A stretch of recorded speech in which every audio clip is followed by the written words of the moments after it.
늘 새로운 지식을 갈구하시는 당신, 오늘 우리가 준비한 깊은 탐구의 시간에 오신 것을 환영합니다.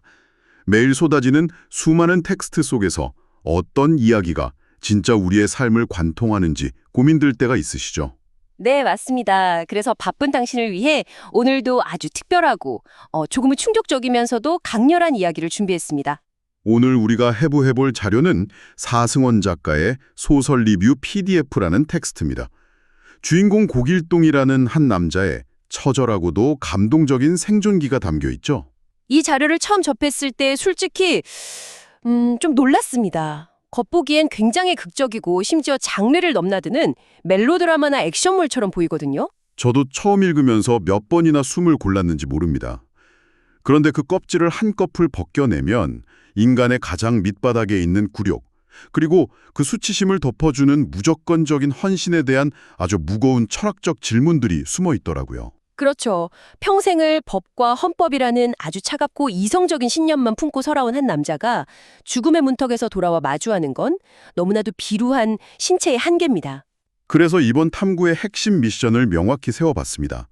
우리는 이 남자가 겪는 신체적 수모와 그를 살려낸 헌신을 아주 현미경 들여다보듯 가까이서 관찰할 겁니다.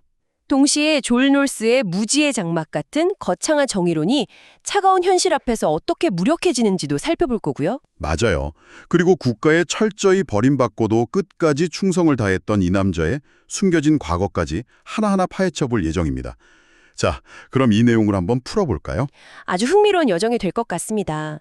우선 주인공 길동이 깨어나는 그로테스크하면서도 상징적인 장면부터 시작해보죠. 무려 4주 동안이나 혼수 상태에 빠져 있었잖아요.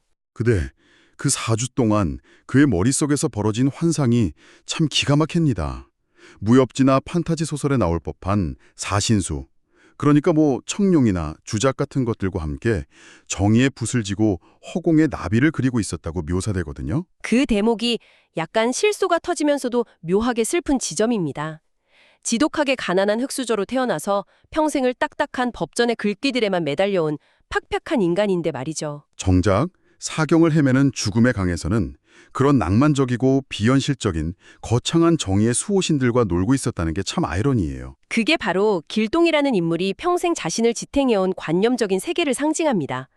그는 몸뚱이로 부딪히는 현실보다는 법전 속의 고결한 이념이나 정의 같은 추상적인 세계에 기대어 살아온 사람이었으니까요. 그런데 그 화려하고 관념적인 환상에서 그를 진짜 현실로 끄집어낸 건 대단한 헌법 조항이나 사신수가 아니었습니다. 안개를 뚫고 들려온 단 한마디였죠. 놔두고 가지 마 라는 연인 국화의 처절한 외침, 그리고 눈을 떴을 때 대지의 어머니 같은 그녀의 따뜻한 키스가 그를 완벽하게 현실로 데려옵니다. 하지만 기적처럼 깨어났다는 그 환희의 순간이 너무 짧았다는 게 비극입니다. 의식은 돌아왔지만 그의 하반신은 젖은 솜덩이처럼 마비된 상태였잖아요. 맞습니다. 곧바로 인간으로서 경험할 수 있는 가장 처절하고 수치스러운 순간이 들이닥칩니다. 평생 고결한 법치주의자로 살아온 남자가 자신의 의지대로 소변조차 보지 못하게 된 거죠. 비로한 육체의 본능 앞에 완전히 굴복하는 순간이네요. 방광이 터질 듯한 고통에 안색이 잿빛으로 변하는 묘사는 단순히 몸이 아픈 걸 넘어서 한 인간의 존엄이 분배되는 과정을 보여줍니다. 이때 국화의 대처가 정말 충격적이면서도 대단합니다. 당황한 국화가 침대 밑에서 소변통을 꺼내드니까 길동이 기겁을 하죠. 제발 간호사나 전문 간병인을 부르자고 애원하잖아요. 지식인으로서의 자존심이 도저히 허락하지 않는 거죠. 하지만 국화는 단호하게 거절합니다. 간병인 부를 돈이 어딨냐며 아주 현실적인 팩트 폭력을 날리는 동시에 길동의 그 쓸데없는 체면과 낡은 자존심을 완벽하게 간파해버립니다. 동생인 장미에게 병실 문 밖에서 망을 보게 하고 사방에 하얀 커튼을 쳐서 완벽하게 고립된 공간을 만들죠. 타인의 시선을 극도로 의식하는 길동을 위한 배려였습니다. 여기서 매혹적인 부분은 국화가 길동의 수치심을 다루는 방식입니다.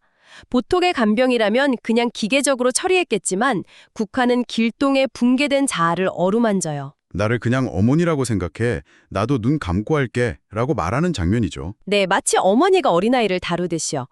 길동의 환자복을 거침없이 내리고 남자의 마지막 남은 알량한 자존심을 손으로 감싸줍니다. 그리고는 귓가에 대고 속삭이죠. 자, 쉬. 괜찮아, 오빠. 쉬. 와, 그 쉬 소리. 우리가 어릴 때 부모님한테나 듣던 그 원초적인 소리를 다 큰 어른, 그것도 헌법을 논하던 깐깐한 지식인이 듣고 있어야 하는 상황이잖아요. 극도의 긴장과 수치심 때문에 당연히 소변이 안 나옵니다. 오히려 혈압이 미친 듯이 치솟아요. 의사가 경고했던 방광 기능 이상으로 인한 심장 쇼크가 올 뻔한 아찔한 순간이었죠. 자칫하면 다시 죽을 수도 있는 거잖아요. 방금 사선에서 돌아왔는데 말이죠. 바로 그 지점이 작가가 치밀하게 설계한 철학적 아이러니입니다. 머릿속에 든 수십만 건의 법학 지식이 지금 당장 터질 것 같은 방광 앞에서는 휴지 조각보다 못하다는 사실을 적나라하게 보여주는 겁니다. 잖아요. 이거 안 나오면 잘못하다간 잘라야 할지도 모른대 라면서요. 그리고 다시 한번 온 마음을 다해 매달립니다. 편안한 마음을 가져야 해. 자, 다시 쉬. 그리고 마침내 그 간절함이 통합니다. 텍스트를 보면 그 분수처럼 쏟아지는 소변 소리를 가리켜 병실 안에서 울려 퍼진 그 어떤 교향곡보다 아름다운 소리였다고 표현해요. 저는 이 문장을 읽고 온몸에 소름이 돋았습니다. 가장 더럽고 굴욕적이라고 여겨지는 배설의 소리가 사실은 생명이 돌아왔음을 알리는 가장 숭고한 구원의 교향곡으로 뒤바뀌는 극적인 순간이니까요. 국화의 행위는 단순히 배설을 도운 것으로 끝나지 않죠. 따뜻한 물을 받아와서 길동의 식은땀과 흔적들을 정성껏 닦아주면서 아주 날카로운 의학적 경고를 덧붙입니다. 수술할 때 몸에 들어간 마취약은 독이나 다름없으니 절대 부끄럽다고 참지 말라고요. 몸속에 남겨두면 그 독이 심장으로 가서 진짜 죽을 수도 있다며 간곡하게 당부합니다. 의대 진학을 꿈꿨던 그녀의 지식이 오직 사랑하는 사람을 살리는 데 완벽하게 쓰이는 대목입니다. 법전의 이념보다 따뜻한 물수건 하나가 생명을 구한 셈이죠. 그런데 생존의 고비는 병원을 나와서도 계속됩니다. 낡은 집으로 퇴원한 길동에게 또 다른 위기가 찾아오는데 이번엔 처제인 장미 앞이었어요. 정미가 형부라고 부르면서 병관호를 하려고 다가오니까 길동은 또다시 그 망할 놈의 체면과 자존심이 발동한 겁니다. 그 낯선 호칭과 처제 앞이라는 상황이 너무 부끄러워서 소변이 마려운 걸 미련하게 억지로 참아버려요. 앞서 국화가 경고했던 수치심이 독이 되는 상황이 벌어진 거죠. 억지로 참는 고통에 심장이 요동치고 길동은 다시 의식을 잃으며 사선을 헤맵니다. 다급한 연락을 받고 달려온 국화는 이번엔 동생 장미에게 자신이 했던 그 치유의 기술을 직접 전수합니다. 밑을 부드럽게 쓰다듬으며 낮은 목소리로 쉬 소리를 내어 긴장된 근육을 이완시키는 법을 가르치는 거죠. 이건 현대의학 서적 어디를 뒤져봐도 나오지 않는 오로지 절대적인 사랑과 헌신으로만 가능한 생존 비법입니다. 게다가 그날 오후에 길동의 상태가 급격히 악화되면서 몸이 얼음장처럼 차가워집니다. 체온이 뚝뚝 떨어지고 심장 박동이 잦아드는 절체절명의 순간이었죠. 그때 국화가 보여준 행동은 거의 종교적이기까지 했습니다. 이른바 피부 접촉 제가온이라는 궁극의 헌신이었습니다. 국화는 전기장판 같은 인공적인 열기는 오히려 약해진 심장에 무리를 줄 수 있다며 살아있는 사람의 뜨거운 체온으로 직접 데워야 한다고 외쳐요. 망설임 없이 자기 옷을 다 벗어 던지고 그 얼음덩어리 같은 길동의 몸을 맨살로 꽉 끌어안습니다. 자신의 체온을 깎아내서 자신의 피를 타워서 길동에 멈춰가는 혈관을 다시 뛰게 만들려는 처절한 행위였죠. 그럼 이 모든 게 대체 무슨 의미일까요? 단순히 지극한 간병 스토리로 끝나는 걸까요? 절대 아닙니다. 평생을 차가운 텍스트 속에서 세상의 불의를 감시하고 정의를 부르짖던 깐깐한 법률가 고길동이잖아요. 철학적인 관점에서 볼 때 이 일련의 사건들은 길동의 신념 체계가 완전히 무너지고 새롭게 재정이 되는 과정입니다. 진짜 죽음의 문턱에서 그를 구원한 건 그가 평생 외우고 다녔던 헌법 제1조가 아니었으니까요. 거창한 법적 정의나 시스템 이념 이런 것들이 실제 인간의 비로한 고통 앞에서는 얼마나 공헌한지 뼈저리게 깨닫게 된 겁니다. 그를 살린 건 10만 권의 법학서적이 아니라 수치심을 지워준 국화의 낮은 쉬 소리, 그리고 따뜻한 물수건, 그리고 벌거벗은 맨살의 체온이었죠. 텍스트에서 국화가 길동에게 던지는 뼈 때리는 병원이 생각납니다. 눈치 보느라 몸 상하면 누구 손해인지 알아? 오빠 인생 다른 사람이 대신 아파주지 않아. 저는 이 말이 지금 듣고 계신 당신의 마음에도 깊이 가닿기를 바랍니다. 우리는 얼마나 자주 타인의 시선이나 사회적 체면이라는 가짜 자아에 얽매여서 진짜 내 몸과 마음의 신호를 무시하나요? 길동은 이 가장 굴욕적인 바닥을 치고 나서야 타인의 이목에 얽매였던 옹졸한 자아를 벗어던지고 비로소 진짜 자신을 사랑하는 법을 배우게 된 겁니다. 자, 그런데 여기서 이야기가 한 번 더 크게 반전됩니다. 이렇게 개인의 숭고한 헌신으로 간신히 생명의 불씨를 살려냈으면 해피엔딩이어야 하잖아요. 그래야 맞는데 현실은 그렇지 않죠. 길동이 마주해야 할 바깥 세상은 그가 배운 법전만큼이나 차갑고 비정했습니다. 이것을 더 큰 맥락과 연결해보면 우리 사회의 구조적인 모순과 정면으로 마주치게 됩니다. 퇴원을 앞둔 길동 앞에는 산더미 같은 병원비 영수증이 놓여 있습니다. 월세조차 내기 빠듯한 흙수저 길동에게 연인인 국화가 빚을 내가며 대신 내주는 치료비는 그 어떤 형벌보다도 가혹한 자존심의 상처였을 겁니다. 그래서 길동은 평생 자신이 공부하고 믿어왔던 국가 시스템에 손을 내밉니다. 긴급 의료비나 생계비 지원을 문의하죠. 하지만 국가기관의 답변은 마치 기계음처럼 차가웠습니다. 요건이 되지 않습니다. 길동은 평생 서민을 위한다는 명분을 가진 법과 제도를 공부하며 국가를 굳게 믿어왔습니다. 그런데 정작 자신이 벼랑 끝에 서서 떨어지기 직전이 되자 국가를 존재할지 몰라도 그를 잡아줄 손길은 어디에도 없었던 겁니다. 길동은 여기서 아주 뼈저린 깨달음을 얻습니다. 사람들이 투표장에 가는 건 화려한 정치적 이념 때문이 아니라 이 지독하게 차갑고 비정한 현실의 삶을 당장 바꾸기 위해서라는 걸 말이죠. 이 대목에서 작가는 아주 자연스럽게 하지만 묵직하게 그 유명한 철학자 존 롤스의 무지의 장막을 끌고 들어옵니다. 청취자 여러분도 한 번쯤 들어보셨을 텐데요. 이 이론이 길동의 상황과 너무 소름 돋게 맞아떨어집니다. 존 롤스의 정의론에서 가장 핵심이 되는 개념이잖아요. 사회의 규칙이나 법을 만들 때 그 규칙을 만드는 사람들은 자신의 현실적 위치를 전혀 모르는 상태여야 한다는 것. 네, 바로 그겁니다. 자신이 부자가 될지, 빈자가 될지, 장애를 가질지 모르는 무지의 장막 뒤에 가려져 있어야만 자신이 가장 최하층으로 떨어졌을 때를 대비해서 가장 공정하고 약자를 배려하는 법을 만들게 된다는 이상적인 이론이죠. 그런데 길동이 처한 현실에서 그 장막은 완전히 찢겨나가 있습니다. 길동이 아주 날카롭게 묻죠.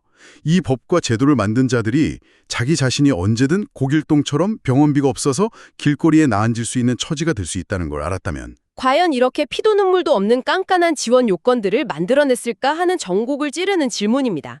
법리적 정의라는 게 교과서 안에서는 완벽해 보이지만 당장 내일 먹을 쌀이 없는 현실 앞에서는 얼마나 기만적인지 보여주는 겁니다. 결국 길동은 자신이 그토록 잘하는 법적 요건을 따지며 싸우는 것을 포기해버립니다.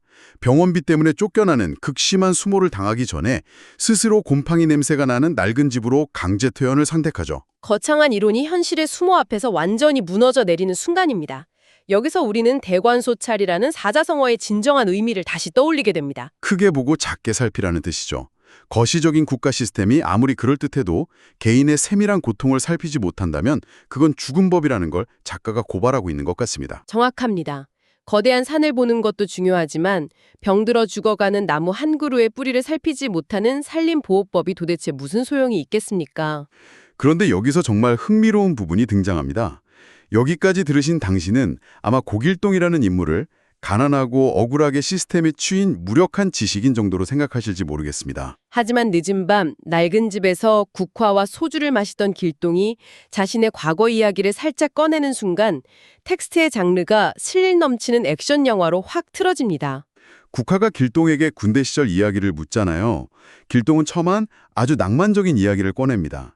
비무장지대 철책선 위에 쌓인 하얀 눈, 산짐승 발자국 소리, 서리꽃을 묘사하며 평화롭고 시적인 분위기를 연출하죠. 국화는 그 말을 듣고 그 삭막한 곳에서도 시를 읊는 길동의 따뜻한 감수성에 위안을 받으며 잠이 듭니다. 그런데 그녀가 잠들고 난 뒤 창밖을 바라보는 길동의 눈빛이 매섭게 변해요. 사랑하는 연인에게조차 입 밖으로 내지 못했던 국가기밀이라는 무거운 족쇄, 그 진짜 기억의 봉인이 풀리는 대목입니다. 읽으면서도 이게 진짜 그 허약하던 고길동 맞아? 싶더라고요. 이는 우리에게 아주 중요한 질문을 던집니다. 과거 남북 긴장이 최고조에 달했을 때 사실 길동은 DMZ 심장부에서 북한의 최정예 폭풍군단과 피 튀기는 백병전을 치렀던 최정예 특수요원이었습니다. 어두운 숲속에서 적의 대검에 팀 리더가 쓰러지고 완벽하게 포위된 절체절명의 위기 상황이었죠. 묘사된 걸 보면 완전 초인입니다. 번개처럼 튀어나가서 적의 단검을 맨손으로 빼앗고 수십 명의 적을 상대로 유려하게 무술을 펼칩니다. 부상당한 장교를 어깨에 들쳐 업고 퇴로를 뚫으려고 고군분투하죠. 희망이 보이지 않자 무전기를 들어 지휘부에 긴급 지원을 요청합니다. 그때 지휘부에서 돌아온 대답이 길동의 평생에 지워지지 않는 상처를 남겨요. 지원은 없다. 자력으로 탈출하라. 국가로부터 철저하게 버림받는 순간이었습니다. 사방이 적으로 둘러싸인 고립무원의 상태에서 이 무전은 사실상 조용히 죽으라는 선거나 마찬가지였죠. 보통 사람 같으면 거기서 국가를 원망하며 절망했겠지만 길동은 다릅니다. 피투성이화된 대원들을 향해 외치죠. 지휘부는 우리를 잊었지만 나는 너희를 포기하지 않는다. 그리고 다시 짐승처럼 적진으로 뛰어들어 온몸으로 파상 공격을 막아내며 결국 대원들을 살려서 귀환합니다.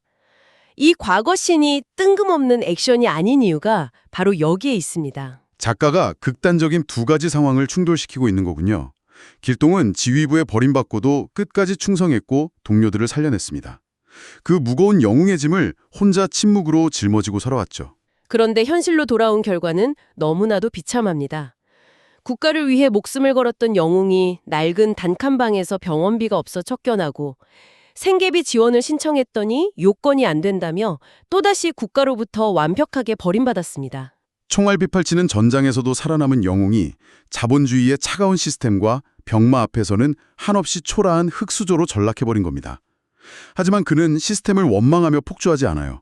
그저 국화의 따뜻한 온기에 기대어 다시 잠을 청할 뿐입니다. 그 침묵하는 뒷모습이 얼마나 먹먹하고 묵직하게 다가오던지요. 길동의 삶을 관통하는 이 거대한 역설이야말로 우리가 이 텍스트에서 건져 올려야 할 가장 깊은 통찰인 것 같습니다. 세상의 거창한 정의와 제도는 번번이 길동을 버렸지만 그가 끝까지 인간으로서의 존엄을 잃지 않을 수 있었던 건 오직 한 사람의 조건 없는 헌신 덕분이었습니다. 오늘 우리가 함께 파헤쳐본 길동의 이야기 들으시면서 어떤 생각이 드셨나요? 화려한 사신수의 환상을 깨부순 건 헌법책이 아니라 국화의 절박한 눈물이었습니다. 인간이 겪을 수 있는 가장 수치스러운 굴욕의 순간을 구원의 교양곡으로 바꿔놓은 건 차가운 제도가 아니라 따뜻한 물수건과 맨살을 맞댄 그녀의 희생이었죠. 롤스의 무지의 장막조차 통하지 않는 차가운 현실, 그리고 국가의 배신 앞에서도 침묵으로 충성을 다했던 한 인간의 숭고함까지 우리 사회의 맨얼굴을 비추는 날카로운 거울 같았습니다. 길동이 현실의 수모를 극복해 나가는 과정에서 젊은 경찰관 박돌에게 탈무드의 지혜를 빌려 이런 말을 남깁니다. 한 생명을 구하는 것이 온 세상을 구하는 것이다. 우리는 흔히 세상을 구원하는 건 위대한 법안이나 거창한 정치적 이념 혹은 완벽한 시스템이라고 믿기 쉽습니다. 하지만 진짜 구원의 의미는 다를 수 있죠. 오늘 이야기를 들으신 당신의 생각은 조금 달라졌을지도 모르겠습니다. 어쩌면 진정한 구원은 거창한 시스템이 아니라 타인의 굴욕을 자신의 체온으로 덮어주는 단 한 사람의 손길에 있는 것은 아닐까요? 지금 여러분의 곁에는 세상을 구하는 거창한 법이 있습니까? 아니면 기꺼이 수치심을 나눠 가질 따뜻한 쉬소리가 있습니까? 오늘 당신이 살려내야 할 혹은 당신을 살려낼 하나의 세상은 누구인지 깊이 생각해보는 시간이 되었기를 바랍니다. 늘 새로운 깨달음을 찾아 저희와 함께 깊은 사유의 바다를 유영해 주시는 당신께 감사드립니다. 다음 탐구 시간에도 더 깊이 있고 흥미로운 자료로 찾아오겠습니다. 오늘 하루도 당신의 곁에 따뜻한 온기가 머물기를 바랍니다.